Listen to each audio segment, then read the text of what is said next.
If it rains heavily, I won't go outside. மழை அதிகமாக பெய்தால் நான் வெளியில் போக மாட்டேன். இது simple present tense. Rains present tense. இந்த பக்கம் won't go அப்படின்னா நான் போக மாட்டேன். நெகட்டிவ் சென்டென்ஸ் பட் ஃபியூச்சர் டென்ஸில் இருக்குது. According to the rule first rule படி இது இருக்குது. இதே சென்டென்ஸை செகண்ட் ரூல் படி மாற்றும் போது ரெயின்ஸ் அப்படிங்கிற அந்த டென்ஸை மட்டும் மாற்றினா போதும்.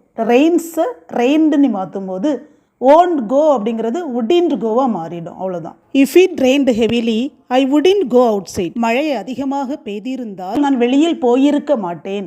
இதே சென்டென்ஸை தேர்ட் ரூல் படி மாற்றும் போது, அதாவது இஃப் கிளாஸில் பாஸ்ட் பெர்ஃபெக்ட் டென்ஸ் வர மாதிரி மாற்றும் போது had அப்படிங்கிற வேர்டு மட்டும் அதோட ஆட் பண்ணுறோம். had rained. rained அப்படிங்கிற வேர்டை had rained-ஆக மாற்றுறோம். அப்போது ரூல் படி மெயின் கிளாஸில் இருக்கிற வேர்ப் wouldn't go அப்படின்னு இருக்கிற verb wouldn't have gone. would plus have plus V3 ஃபார்மில் வந்துடும். If it had rained, I wouldn't have gone outside. மழை அதிகமாக பெய்திருந்திருந்தால் நான் வெளியில் போயிருந்திருக்க மாட்டேன். இவ்வளவுதான். ரொம்ப சிம்பிள். ஸோ ஒரு ஃபார்ம்லேருந்து இன்னொரு ஃபார்மாக ஈஸியாக மாற்றிடலாம். ஸோ மீனிங் ஏற்ற மாதிரி நம்ம இதை கற்றுக்கிட்டோம் அப்படின்னா இங்கிலீஷ் பேசுகிறது அவ்வளவு கடினமாக இருக்காது. இஃப் கிளாஸ் ஒரு காம்ப்ளெக்ஸ் சென்டென்ஸ்.